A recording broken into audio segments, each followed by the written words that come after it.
Hi, everybody. Welcome to another edition of Too Opinionated. I am so excited today. I've got actor Mark Gagliardi with me. So welcome, Mark. Thank you so much for having me. It is an absolute treat from across the country. I wish I had been recording. We are having probably the best conversation ever.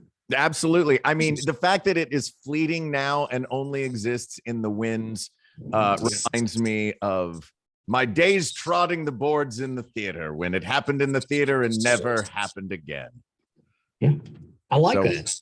So I'm going to hold on to that. Okay. All right. We'll let it go. We'll let it go. But welcome to the podcast. Thank you. I'm so excited to speak with you. Been a fan of yours probably longer than you think. So really, I'll tell you the first time I remember seeing you on screen was Life with Bonnie. Oh my gosh. Yeah. That was a long time ago. That was the job that got me my SAG card because Bonnie Hunt is a kind and wonderful person. Yeah. It was a good show. It was a lot of fun. And she was such a great showrunner too, because she's such a great writer that she would just stand off on the side and yell alt lines at you. Because it's not like she needed the writer's room there for everybody to agree on. And for, it didn't have to pass through anybody but her. So she and Don Lake, who was her head writer on there, they would just stand off on the side and yell bits for us to do. And we'd crack each other up. And I can't say enough nice things about that woman. Yeah, I was a big fan of that show. And part of the reason I liked it so well was the cast was really strong. Oh, yeah. The guest cast was unbelievable.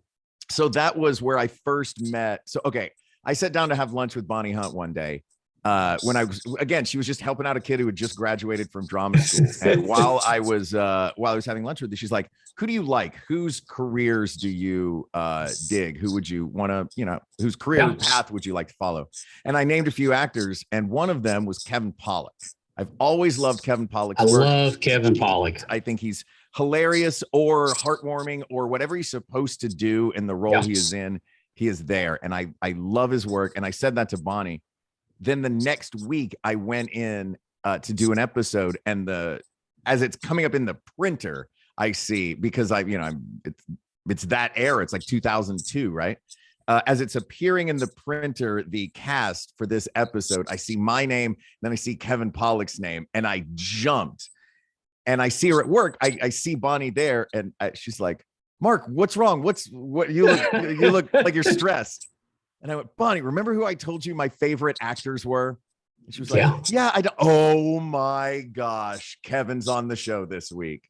So I got to work with Kevin Pollak at that time. Amazing. Kinder. And he and I become friends, and I did a bunch of episodes of Alchemy This. He came into Thrilling Adventure Hour, and it's a really fun way to make friends is through. Has he done his Shatner impersonation for you? We have, because it's an improvised show, we can just kind of pimp each other to do assorted things, and pimping him to do his Shatner always was a delight when that would pop up in the show. He's doing a really good job on Better Things. We've enjoyed him as he's playing like the brother. Watching Better Things. Oh yeah, you need to watch it. He's like the brother on the show, and he's very neurotic, and he's really good. Really good. He's a great actor. But so that was Life with Bonnie. I appreciate that you enjoyed that show. It was it was my first foray into sitcoms, and to work with some legends in there, Second City legends, and then David Alan Grier, for God's sake. I mean, the guy's a absolute comedy legend. Well, I said it was loaded. It's one of those I'm surprised is not showing somewhere. Maybe it is.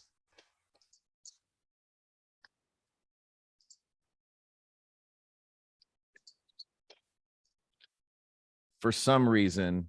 Oh, you know what it is? I thought maybe you were having an epiphany. No, my AirPods were outside the case, so they connected. So I lost the last thing you said after.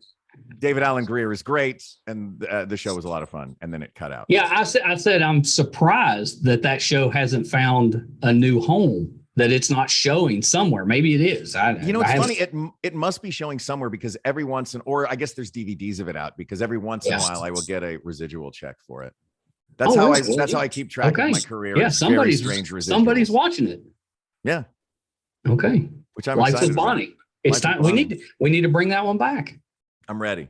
Reunions are big now. That's right. Okay. So that's the first one. That's the first thing I remember you on. But then you started voicing on Venture Brothers.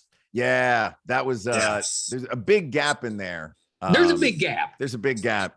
I did some stuff in there. I worked at Disneyland and at Universal Studios in the theme parks for a long time. Oh, very nice. Still love it. My second favorite job I've ever had.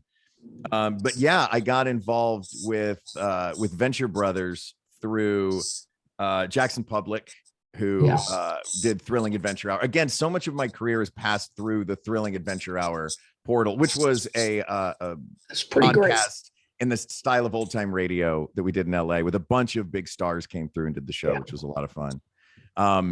Have you thought about bringing that one back? Oh yeah. Oh, we have. I'll tell you, the show may be dormant, but our text thread among the cast is permanently active. And every couple of months, someone's like, "So when are we doing another show?" And we're always ready to do another one. So it's just a matter of logistics and timing, and everybody's. What I'm hearing you say is that you will be doing another one. I will be doing another one. I don't know if everybody else will. If it's just me in front of Zoom with old scripts, but I will do another one. Okay, I think we have one coming. But yeah, so Jackson Public, he came and did Thrilling Adventure Hour, and he and I just got along really well and had a great time. And then my comedy partner Hal and I, we were both on Thrilling Adventure Hour, and then both migrated over toward Venture Brothers. And I wound up playing his sidekick for 2 seasons, as he was the big bad on the show. He was sort of the Venture Brothers version of Kingpin, which was Wide Whale. And yeah, it was a lot of fun. It's cool Venture to Brothers, find out who such else a great has show. the voices. Yeah. Well, yeah. I'm guessing that once you get into that voice acting, you run into a lot of people that you didn't even realize were doing voices. Yeah. Well, it's rare to run into them because it's all individually recorded. Though with the case of Venture Brothers, Jackson, who voices half the characters on the show, and Doc, who voices the other half, they're sitting off, and you're bouncing off of them, so you're actually getting an opportunity to act with another person. Wouldn't you prefer that, to have somebody to act off of? Yeah, every time. We did a couple of those at Disney for cartoons where we had actual in the room recordings with the other people, and I like that. I like feeding off that energy. Yeah. You got to voice Batman once. I did. I got to voice with, who directed that was the other Venture brother that isn't really Jackson Public, Michael Cinder Nicholas. He directed that whole series of DC Super Friends. Yeah. So when my agent called me and said, "You're playing Batman," the first thing she said was, "Are you sitting down?" And I went, "Hold on." And then I said, "They want you for Batman." And then exactly. She's like, "They want you for Batman." I was like, "Wait, what?" And then I immediately stood back up. Yeah, it was cool to get to be I mean, come on, it's Batman. I would be showing up at every convention in costume. Like, I'm here. Yeah. Batman is here. Don't worry. Yeah. I mean, I have shown up at many a convention and been like, "Don't worry, everybody. Batman's here." And then everybody goes, "Oh my gosh, is Kevin signing?" And I go, "Oh, man." He's the best. He's the guy. Oh, well. He really is. Yeah. He's like people that don't watch cartoons may not realize that he is Batman, but he's Batman. Oh, yeah. All this debate over who's Batman, it's Kevin. Yeah, he's been Batman since the animated series. Yeah. Come on, the animated series was so good. I think I heard it was coming back. They're just gonna put the old episodes up, or they're gonna do new. No, they're gonna do. They're gonna take it from where it ended and go forward. I'm ready. I'm waiting for the call. I hope they call. I will be here when they do. Yeah, they need to you got to have the multiverse episode where you bring in all the other Batmans. Right. I didn't even think about that. It is funny when I'm only ever on the list of Batmen when someone decides they're going to make the ultimate, most exhaustive list ever of anyone who has ever played the role. And I appreciate that because I'm on that list. I'm You're not on the on list. any of the short lists, but I'm on that list. I mean, how did you avoid the whole Crisis on Infinite Earth thing they did on the CW where they brought everybody? And how did they not bring you? Here's the thing. Have you heard of Crisis on Infinite Teen Dramas? Okay, check this out. We did a show during the pandemic. It was with one of my writers from Blood and Treasure, or for the writer's assistant for season 1. He's now a writer on Superman and Lois. Okay. But he wrote a screenplay called Crisis on Infinite Teen Dramas. So instead of a multiverse of DC, it was a multiverse of all of the teen dramas. It was One Tree Hill, and it was Gilmore Girls, and it was what a great Buffy idea. and Archie. And he actually got, because nobody was working in the middle of the pandemic, he got a bunch of those casts together. And he, luckily for me, he could not get Fred Savage, so I played Kevin Arnold. And it was so fun.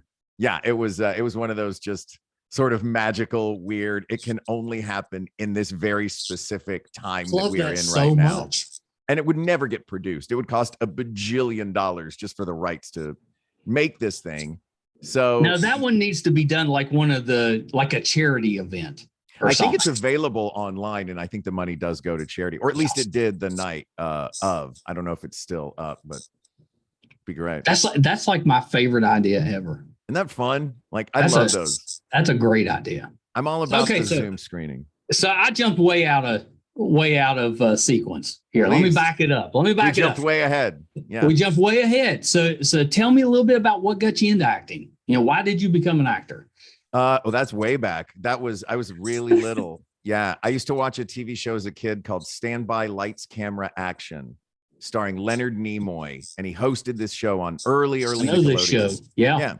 And they showed all that great old footage from Return of the Jedi of, the pig guards, and like showing how the servos move their heads, and watching the stunts from a James Bond movie. I think it was Never Say Never Again. They showed like a lair and the stunt work and all this. And as a kid, I was mesmerized by this. So at that point, I told my mom, I was like, I want to be an actor. And she said, okay. And she enrolled me in acting classes at 5. Yeah, whatever. Yeah, sure, kid.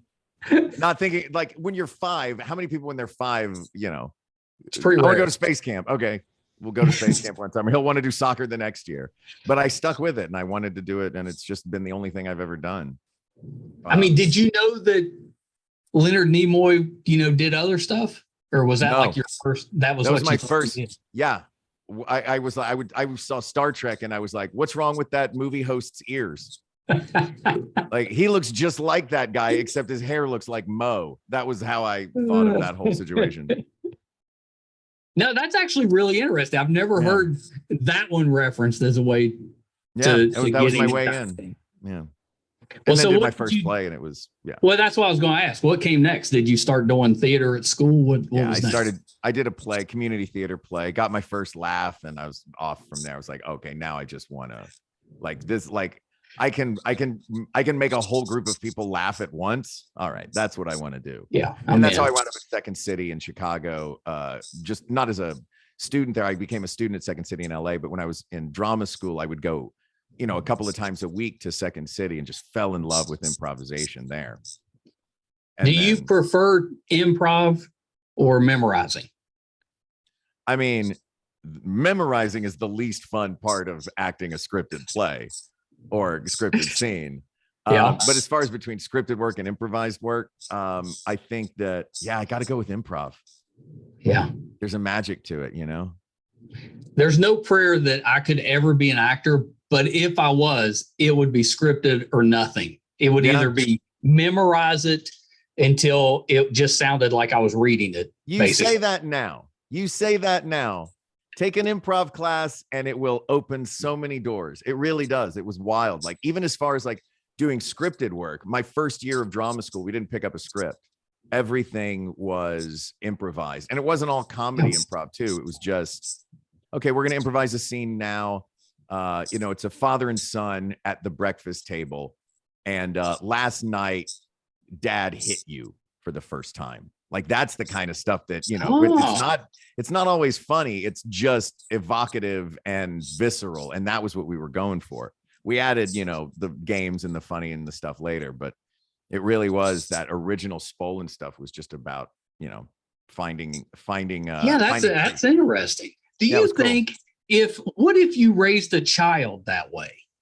So as a parent, you just threw in improvs, every so Yeah. often during their day as your teaching tool. Would you grow an actor?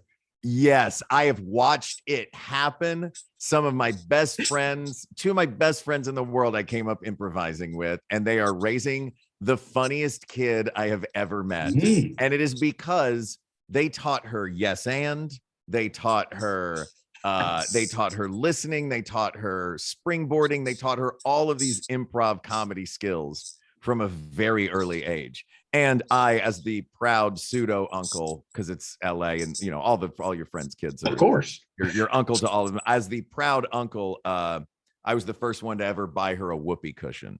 So, very good. I mean, and yes, it is the That's good basest of uncling. comedy. But Yeah. I think it's good uncling. That's good Farts kids and adults think farts are funny. That's true. We don't grow out of that. You get it. I do get it. I'm thinking that we need to write a book. I'm down.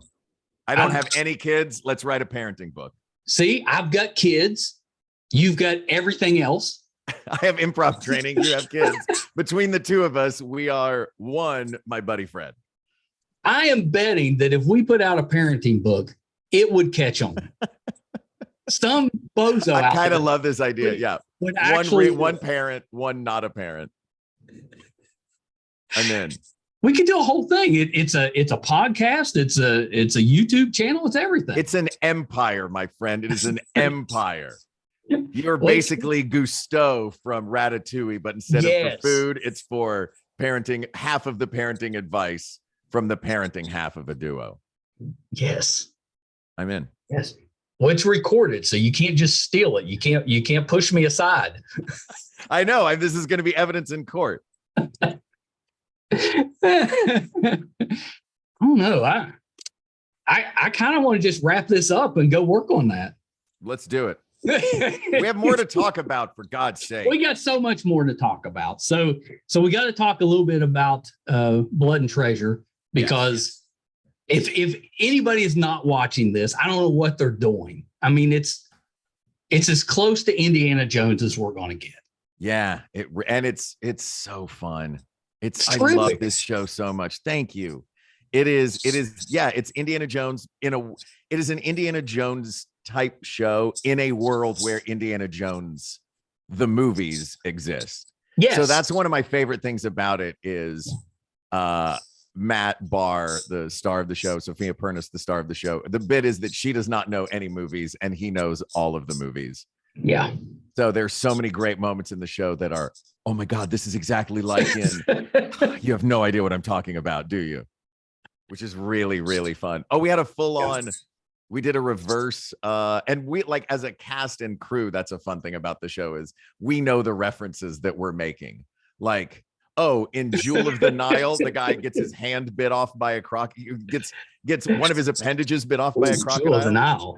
Okay, in our version, the only thing left of the guy is one appendage. So it's just a foot on a rope is all that's left. Like, we know the homages we're making, and it's the most fun to make them. Yeah. I think that's one of the best parts about the show is if you grew up just a fan of movies and TV, there's a lot of references on there. Yeah. Our showrunner used to say that the genre of this show was 90s touchstone VHS. And I thought that is a perfect description of what this is. As a kid who had a whole closet of 90s touchstone VHS movies, like, my mom got mad that was where the towels used to go. That was now my section of the hall closet just for VHS tapes. The VHS took up a lot of space. Really did. Yeah. Yeah. But I know, aren't you? Isn't it a little disappointing that now you can just store it in the cloud or whatever? Yeah. You don't need tapes anymore. They don't know the struggle. Kids don't know the struggle anymore. They don't. No. They don't. They didn't have a race car that rewound their tapes for them.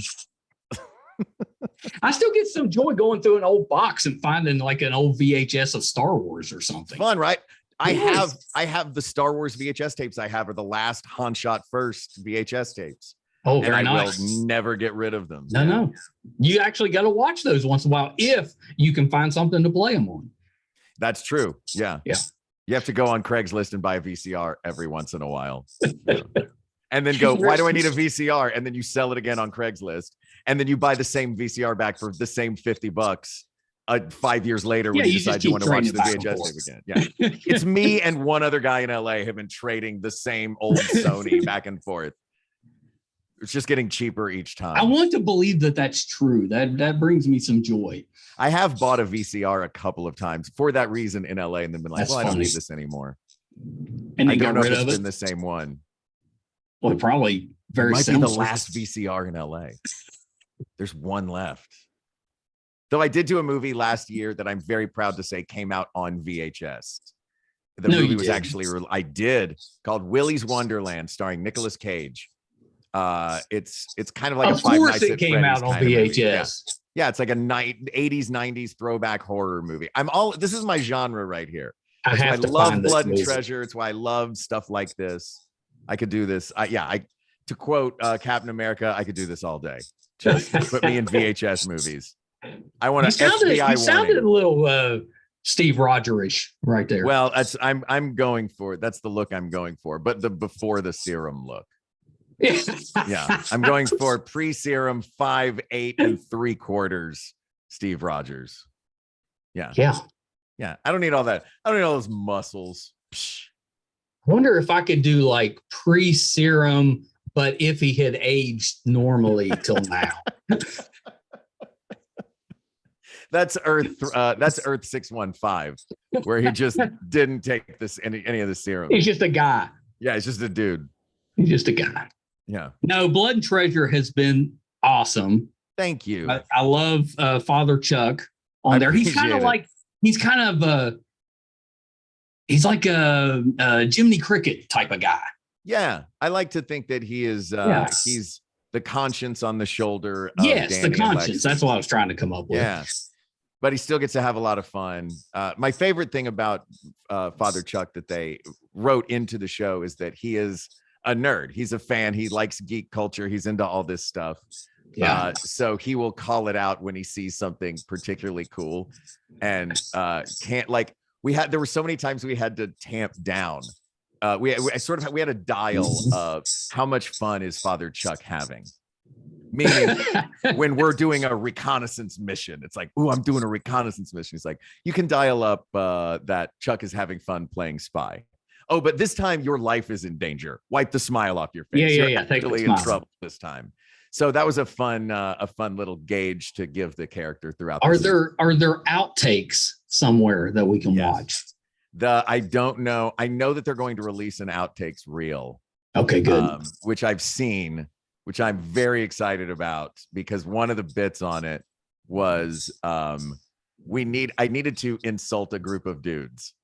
And I remember the showrunner and I sitting down for a couple of beers and a couple of hours, just writing dozens of insults. And we probably shot 15, 20 of them, and they've all been strung together into a delightful reel, which I hope will see the light of day very soon. I hope so. Yeah. Because it just seems like the type of show that there's got to be some hilarity going on. Oh yeah. We made each other laugh a lot. There were also times when I would ruin takes. Just ruined from laughing at stuff Sophia would say. Yeah. I was worried because it took so long for season 2 to come out. You and me both. It was like a relief, but like a celebration when I heard it was coming. We were so excited. As a cast, we were super excited, and a crew, and because this is a lot of people put a lot of time and work into this, and we want the world to see it. And we actually, it took so long to shoot that there are scenes that were walking from one room into another was literally 2 separate continents and a full year apart. Because we shot in Rome, we shot in Thailand, we shot in Montreal, we were all over the world. It was like it was that long a process. So when it finally came out, and we all gathered at a bar a few weeks ago to sit and watch, at the first episode of season 2, and we all saw each other and we're all jumping up in each other's arms and we're like, oh my God, it's so great to see everybody. And then our boss, the first thing he says is, everybody's hair looks different. And I guess that's how you know that it's been a while since you shot something. Like when you watch a panel for like a Comic-Con panel for a big movie that's come out and you're like, everybody's hair looks different. Look how long Matt's hair is now. That's how long he's Rip Van Winkling. That's how long it's been since we made this show. Yeah, I guess you don't think about that, but yeah, you'd have to, if you'd already filmed some stuff, you'd have to go back and match that up. Exactly. We have to de-age like De Niro in that The Irishman. Otherwise, you walk from one scene to another, and they're like, "Wow, you look older in the kitchen than you did in the bedroom." Yeah, you know. Yeah, in the last couple of years, like that wasn't good aging. Oh, they'll age you like a president. Well, yeah, no, we all aged real poorly. You look great. I have aged terribly. No. That's very nice of you to say, but it's not true. Come on. I look back just 2 years ago, and I'm like, "What happened?" Yeah, I get it. We know what happened, but sure. We now know that if you put us indoors for long enough, we will just give up and eat. Yeah. We turn into those people in the chairs from WALL-E that just scooch us around. Just scooch me around. I mean, we tried for a while. Yeah. We tried. We learned some new skills. We tried to stay. We did all, but at some point we were just like, screw it. I'm going to eat. I had a thought the other day that made me go, oh man, I can't believe I just had that thought, which was, I need to dust those dumbbells. Like literally collecting dust. And I was an earnest thought, and I was like, oh my God, I can't believe I just thought to myself, I need to dust the weights. Nobody has touched those weights since we got out of quarantine. No, man. But they were like so important at the beginning of quarantine. You couldn't find them. No, couldn't find dumbbells. No. I had like a 15 and a 30 or something, because you couldn't get two of the same weight. Exactly. You're just holding two 15s in one hand and a 30 in the other hand. Like, this is close enough. Glad to have it. Yeah. For the 3 times that I actually worked out. We're going to have for the next generation, like my grandparents had the Great Depression to talk about. We'll have, you don't know what it was like for that year and a half when we all watched celebrities sing from home on telethons. Nobody wants to work out on their own carpet. No, that's gross. Yeah, absolutely. Nobody ever says that, but that's gross. You don't want that sweat on your carpet. That over my shoulder is one of those like little kid school gym mats that I got just for that purpose, which I also need to dust, by the way. Yeah. You have to have one though. Yeah. You need to hang that up on the wall. And then if you get the urge just to smack into the wall. That's how they were when I was growing up. Sure. On walls. It is weird that like the walls were all like, that was a fully padded room you had. It was like just a giant, kind of the perfect room for a kid. For me too, really because in my elementary school, it was where the auditorium was. So you're telling me this room has padded walls, all the toys and equipment that I could use, and a theater. I'm never leaving. Move the cafeteria in here. Give me square pizza. Yeah, I'm pretty sure it was our cafeteria too. It was just the multi-purpose room. Yeah, they just brought the tables in when it wasn't gym time. Did you go to that one Little Red schoolhouse? I've heard about West Virginia. You guys all have one school, right? Well, so I am old enough to have had a split class. I had like 4th and 5th grade were in the same classroom, but I didn't have the one classroom. But now my parents did. They talk about it. Yeah. Wow. So like the teenagers and the kindergartners all learning together. All together. Oh, man. My dad's job when he was like 8, he like lived at the school in the basement. And he had to fire up the furnace before class. That was his job. How many hundreds of years old are you? Are you a vampire? Like, that was like 1999. Oh, okay, cool. No, it was a while ago. But that is wild, man. That's pretty cool. Now you go, like if you would venture deep into the woods of West Virginia, you'd probably find those old schoolhouses still back there in the woods somewhere. Are they still teaching people in there? Or like the one teacher is just waiting for somebody to show up. He's got his great big book. He's like, I have been teaching every grade, kindergarten through senior year of high school, my whole life. I've been waiting for a student. What do you want to know about? You want fractions? You want the War of 1812? It's your all dad in this just book. got home after beating your sister. Go. Yeah. If it took him 10 minutes. Oh yeah, that's the single classroom improv class. Oh my God. I don't want you to get the impression that all of the improv classes I took were somebody gets beat. Well, that's the example you gave. It is. I realize beaten, so I was just assuming that was very serious. All scenes. Can I get a suggestion? Soap in a sock. Nope, not asking for that this time.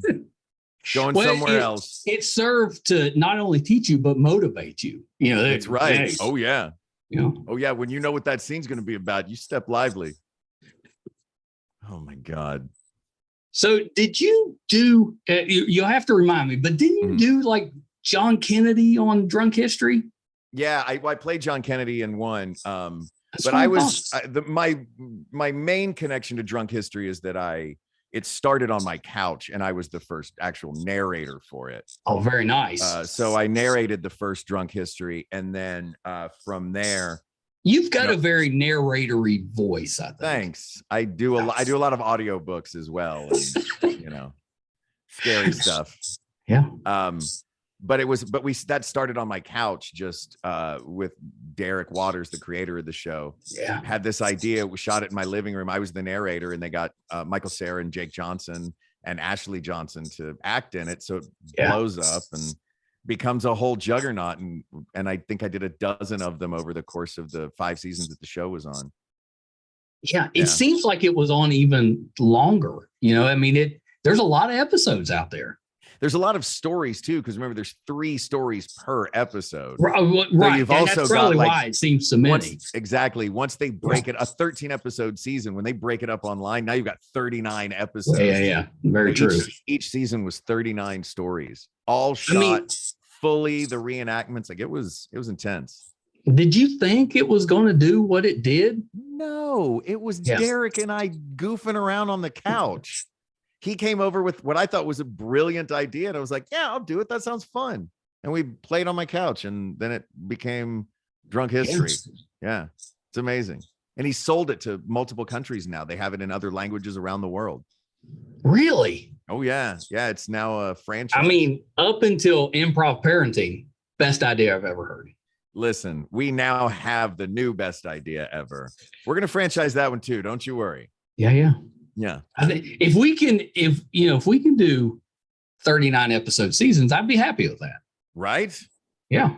We're just gonna need a lot of kids. A lot of kids to parent. That's like 1980s type of episode runs for sure. Right. The season was like, well, we're taking a summer hiatus this week. We'll be back. Week. Like, all right. They did make more television. We need more. They did like 40 episodes a year, and we were complaining. Yeah. The weeks that we didn't have a new episode. And the Brits are like, what are you complaining about? We're doing 6 episodes. That's all they give us of a show. Well, 6 episodes, and it's usually like 2 years between seasons too. Yeah. Oh yeah. Yeah. Believe me, I know now about 2 years between seasons. Stop reminding me. Well, are we going to get Blood and Treasure season 3? Before 2025. I sure hope so. It is up to, I believe, Paramount Plus, because we have passed our torch from CBS to Paramount Plus as our distributor, and they're doing great. I love CBS. CBS is a great home. I mean, as a fan of television, it's where Carol Burnett was. She's a legend, right. And it's Norman Lear. All these people were CBS. Yeah. But now Paramount Plus is, it's Paramount. It's Indiana Jones. It's Star Trek. It's so much great stuff is happening on there. So I really like to be on an outlet that has sort of cool prestige fandom shows. Yeah, I completely agree, and that's kind of what Paramount has become. You know, Yeah. it's very It's good. sort of the fan home service. for fandom. Yeah. Yeah, yeah. Which makes me excited. Oh, well, you should send that to them. They might want to use that. Right. Listen, if you're listening, Paramount Plus, I will write all of your taglines for you. Just give all us of the taglines. Have they reached out to you to ask if you would like do a spin-off novel about the show? Not yet, but I've got it ready. It's right here. It's 700 pages. It's all at the Vatican. I wrote it in Father script Chuck. for the full season. I will watch the Father Chuck mysteries if they decide to go younger. If they don't, I will happily play Father Chuck in the Father Chuck mysteries. I like that. Well, don't we need to know about Father Chuck growing up? Yeah. Yeah, we do. We got a little taste of it in season 1. Look, as long as I can be in it, that's true. What matters. We did. Yeah, season 1, we did get a little bit. Yeah, we're gonna get. We'll continue the path he's on now. You have to be in it because I want to see them de-age you digitally. Yeah, digitally. All that digitally de-aging. In fact, I'm going to do that right now. Look at my shiny forehead. I'm going to do that on. Tell me about it. It'll spread if you're not careful. Oh, that's true. The shine will work its way back. I don't have this set to the little knob that says "Make yourself look pretty" on. Yeah. Oh, yeah. Yeah, that comes in handy. But you gotta have some restraint because you put that thing too far over and you look like a cartoon character. Exactly. Yeah. Like, really? Come on. You're not a Flash animation, dude. I know what you did there. I know what you did. If you're completely flat, if there's nothing, no, you're not fooling anybody. Stock market, nobody's buying that. Nobody's buying that. I saw, and I watched this show. I don't remember it, but that you showed up on The League at one time. I did. Yeah, I showed up on The League. That was a fun show because it's a great show. It's great. And all those guys are so nice. And I knew Nick from Thrilling Adventure Hour. Oh, very nice. When I got to set, I was nervous to be on set because I didn't necessarily know where. I didn't know the show as well. Like, I mean, I'd watched the show. Obviously, I'd been a fan for a while, but I'd not been on set for that show before. I didn't know any of the people involved besides Nick. And so he comes over, he's like, "Oh my God, hey," gives me a big hug, introduced me to the whole cast, immediately puts me at ease. Just a really, really sweet dude. Yeah. And Paul Scheer, he had come and done Thrilling Adventure Hour before. So we had met before. And it was just a bunch of the trend really with this Thrilling Adventure Hour. It seems like maybe there's a connection there. Yeah, it's one of those things. It was just, it was such a huge part of my life that doing this show once a month at Largo, we gathered this motley crew of interesting LA artists. And then we all kind of spread out and, appeared on each other's stuff. This is really fun. But The League was great because it was improvised. They gave us just the skeleton of the scene. And then we improvised our way into what the actual scene wound up being. Yeah, you could kind of tell it was improvised because it was so funny. Yeah, oh yeah. It's like there's no way anybody's writing that. Trying to make each other laugh. Yeah. And it's so specifically weird that nobody would think that person's point of view will come up with this. You know what I mean? Except the person who has that point of view. I would like to have been in that pitch meeting for that show because I'm amazed that show got made. I don't know if it was the Duplass brothers or who it was that got it going. If it was Mark or if it was what I mean? I'm sure it had to be some force behind it that was like, we trust you because you got to trust the hell out of somebody. Fantasy football, sure, okay. I know, right? Yeah, but it worked. So I know we got to wrap up. But I wanted to ask you about you've got some like National Lampoon connections, somewhere in there. Right. Yeah. I wanted to bring it up because I just talked with Tim Matheson was on the show. Oh, yeah. No kidding. Yeah. He's great. Yeah. Otter. Oh, yeah. Otter. He's a legend. Yeah. So unbelievable. I grew up a huge National Lampoon fan. Yeah. Because I loved Vacation and I loved Animal House. I didn't know much of it outside of that. But then I had, as I got older and I was a big Saturday Night Live fan. And as an SNL fan, I would study like the histories of the guys that came through. And you look at somebody like the Belushi in the early casts or Chevy Chase. Belushi came through Second City, which I'd done. I'd done my Second City training in LA. And then went on to create National Lampoon Lemmings, which was their sketch comedy troupe that they did an album that was sort of mirrored Woodstock. Yeah. And it was great. And it was hilarious. And it was all the guys from National Lampoon Radio Hour. It's Christopher Guest. It's all these now legendary performers. And they all did this thing, Lemmings. And I caught wind from a director friend, the late, great Jay Leggett, who said National Lampoon wants to do a rebranding, because at this point, National Lampoon was just kind of putting their name on college movies. Right. That was all it was like a branding thing. But Scott Rubin came in, the editor in chief, and was like, I want to bring back Lemmings.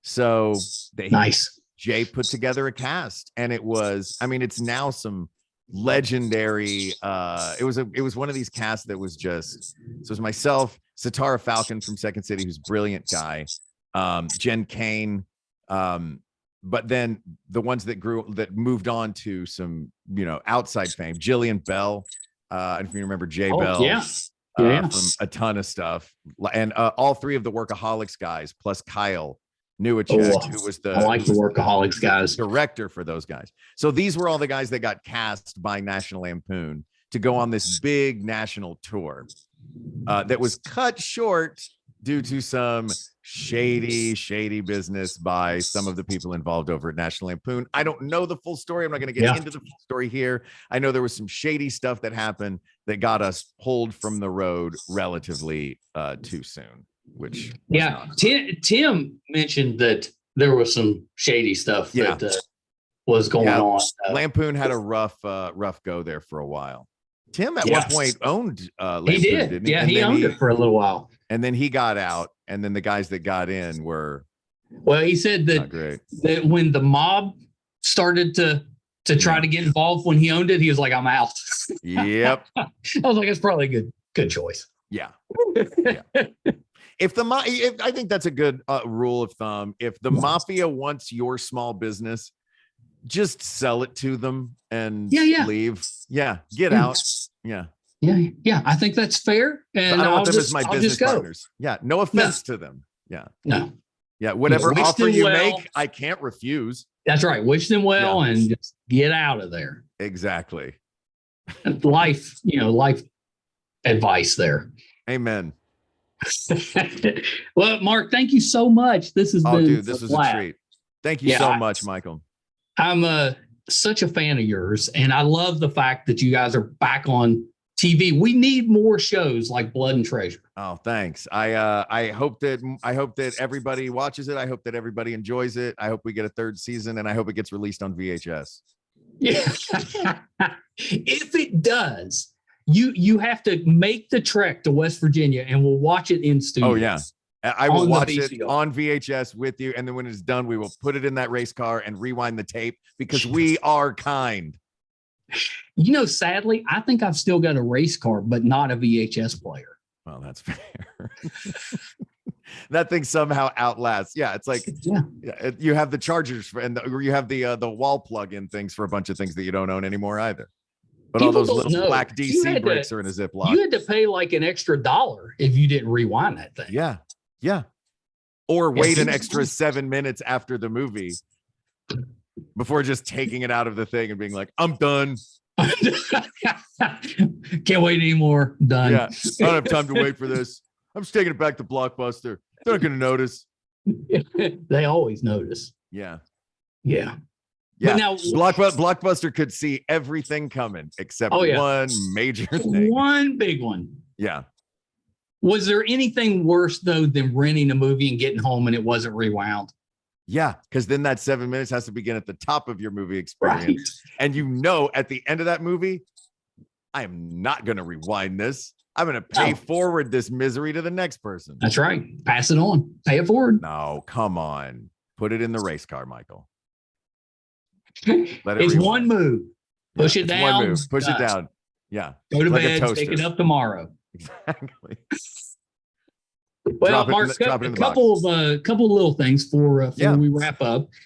Outside of Blood and Treasure, anything else you're working on that we can kind of keep an eye out for?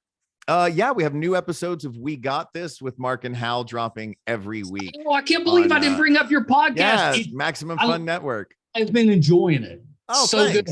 Yeah, I appreciate it. really Yeah. good.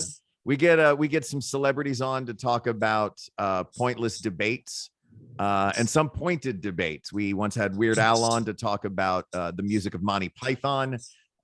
We've Nice. had legendary punk guitarist Ted Leo standing on a chair, screaming at the top of his lungs about the crunch factor of Cheerios. In our What is the Best Breakfast Cereal episode. So this is the kind of ridiculousness we get into on that show. Yeah, it's so fun. Thank you. Yeah, And it's new episodes every week. random. The subjects that They're are coming all up. they're all from our listeners. They're all listener generated. We have a Love master it. list of topics, and we give them to our guests, and we say, "What do you want to talk about?" And if it's Paget Brewster, it's always something fashion related. We're like, "Okay, Paget, let's do this. Let's do it." Yeah. So where can we find you on social media, and where can we find the podcast on social media? You can find me on social media. I am at Mark Gags on Twitter and Instagram. And and the podcast is We Got This Tweets on Twitter. Yeah. And I highly recommend it. I was listening to it while I was trimming under the decks today. Oh, good. As every podcast studio owner always has to do. Trimming under the deck, looking for, I'm guessing, monsters. Hey, we're not funded by the mob. We got to do this ourselves. I get it, man. This is in my living room right now with the blue mat behind me. Yeah, we need to break that mat out. I know. If only to air that mat out. If you ever, and then we'll go, but if you ever been in gym class, running your heart out and smacked into one of those like palms up where it just like literally knocks you out.